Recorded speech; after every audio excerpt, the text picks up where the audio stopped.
Welcome back. Between winning 3 MLB MVP awards, playing for the New York Yankees, and dating global superstar Jennifer Lopez, it is safe to say that Alex Rodriguez is no stranger to attention. His latest move, though, is raising a lot of eyebrows. A podcast on Barstool Sports about, you guessed it, business. Like most things A-Rod has done, it is a hit with over 11 million downloads. Alex and business partner Barstool Sports CEO Erika Nardini sat down with me to talk about the joint venture and why it's been so successful and where they plan to take it from here ahead of their big launch this upcoming Tuesday.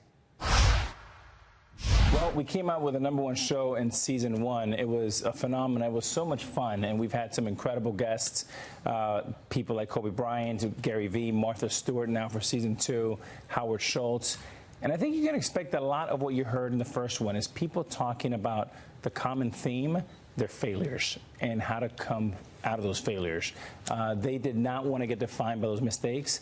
They came back like champions that they are. And I thought that was very inspirational. It really was. And I was honored to be part of season 1. Yeah. And Erika, you were asking me questions just about that. And Alex, you were like, what about the failures? Yeah. How did you start? So it really is an empowering podcast. Tell us about it, Erika. Yeah, you know, at Barstool Sports, we're very invested in podcasts. We think that there is a connection between a host and a listener and the conversation. It happens intimately in your ears.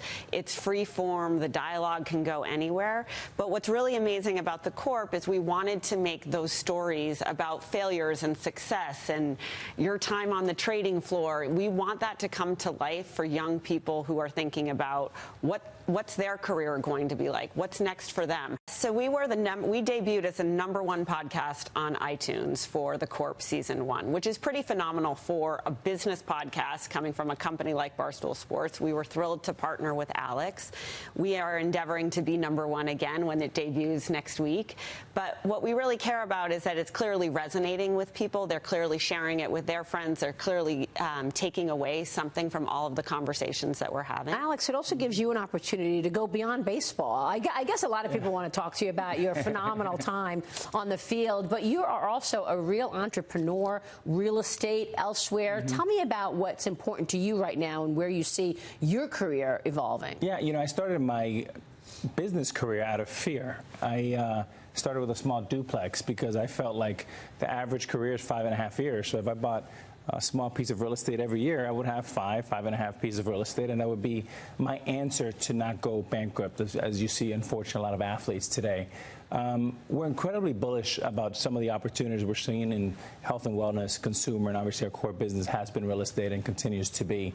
But when I look at Barstool and our partnership, it's been so much fun because the world's going to short format, but when you have a longer format, conversations from you, Howard Schultz, Martha Stewart, for me, I was just sitting there mesmerized listening to their stories.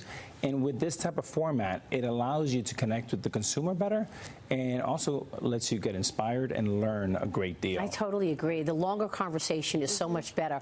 Are there traits that you've picked up from some of your interviews that you can tell us about that sort of is a trend or a strain that goes through everybody and why they're so successful? I found a few, and Erika, I don't know about you, but for me, it was the theme of never giving up. You know, 9 out of 10 entrepreneurs are going to be told no.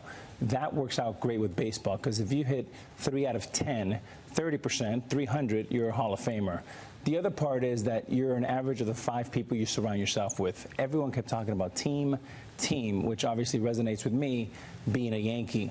And then the third part is just kind of thinking outside the box, not being so like, this is what you are. You're a baseball player and you can't move. And Maria, you're this, and Erika, you're that. It's really the great one said, why not? Barstool Sports, the 10th largest tagged brand, reaching over 65 million unique visitors in May of this year. And you've got a new season beginning. All right, speaking of brands, let's talk baseball for a second, Alex, because now a lot of talk about quickening up the game.